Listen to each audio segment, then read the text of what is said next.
ফুলসজ্জার রাতে সঞ্জয়কে ফোন করে স্বস্তিকে সব কথা মনে করানোর চেষ্টা করলো গীতা। তো বন্ধুরা, গীতা এলএলবির আগামী পর্বে আপনারা দেখতে পাবেন অগ্নিজিৎ মুখার্জি সঞ্জয়ের ঘরে গিয়ে সঞ্জয়ের শরীরে কোথায় কোথায় গুলি লেগেছিল সেগুলো দেখতে যায়। সঞ্জয়ের ঘরে গিয়ে অগ্নিজিৎ মুখার্জি এখানে বড়বাবুকে ফোন করেন এবং জিজ্ঞেস করেন যে কোথায় কোথায় স্বস্তিককে গুলি লেগেছিল। যেখানে থানার বড়বাবু কথা অনুযায়ী সঞ্জয়ের গায়ে অগ্নিজিৎ মুখার্জি যাচাই করেন, কিন্তু কোনো গুলির দাগ খুঁজে পান না। যেটা দেখে অগ্নিজিৎ মুখার্জি কান্নায় ভেঙে পড়েন এবং মেনে নেন যে তার ছেলে স্বস্তিক আর জীবিত নেই, মারা গিয়েছে। কিন্তু অন্যদিকে গীতা এটা কোনোভাবে মেনে নিতে পারছে না। স্বস্তিক মারা গিয়েছে আর সঞ্জয় স্বস্তিক নয়।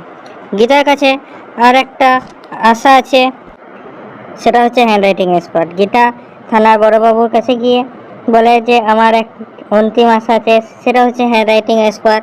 থানার বড়বাবু বলে যে আমি বুঝতে পারছি যে আপনার অনেক কষ্ট হচ্ছে, আপনি এটা মেনে নিতে পারছেন না, কিন্তু আপনাকে মানতেই হবে যে স্বস্তিক আর বেঁচে নেই।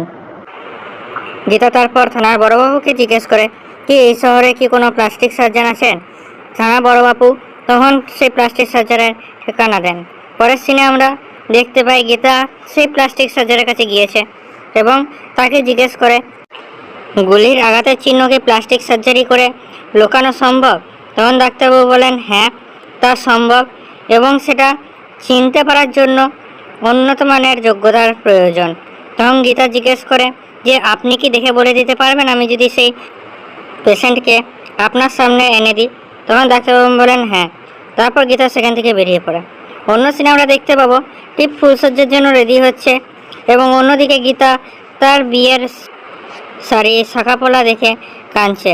তারপর টিপের মা টিপের কাছে এসে বলে তুই রেডি হচ্ছিস? তখন টিপ বলে হ্যাঁ, কেন, আজ তো ফুলসজ্জার রাত, রেডি হব না কেন?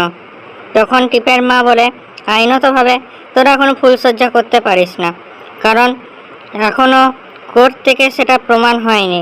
তখন টিপ বলে কেন, সঞ্জয়ের গায়ে তো কোনো গুলির চিহ্ন নেই, এখানেই তো প্রমাণ হয়ে যাচ্ছে। টিপের মা বলে এইভাবে তোদের থাকা ঠিক হবে না। তখন টিপ বলে মা তুমি আমাকে ভালোবাসো না ওই মেয়েটাকে? পরের সিনে আমরা দেখতে পাই গীতা সঞ্জয়কে ফোন করে এবং বলে স্বস্তিকবাবু আপনার মনে আছে এই রাত্রে আমাদের বিয়ে হয়েছিল? সঞ্জয় কিছু বুঝতে পারে না এবং জিজ্ঞেস করে আপনি কে? তখন গীতা বলে স্বস্তিকবাবু মনে করুন এই রাত্রে আমাদের দ্বিতীয়বার বিয়ে হয়েছিল এবং আপনি দ্বিতীয়বারের জন্য আমার মাথায় সিঁদুর লাগিয়েছিলেন।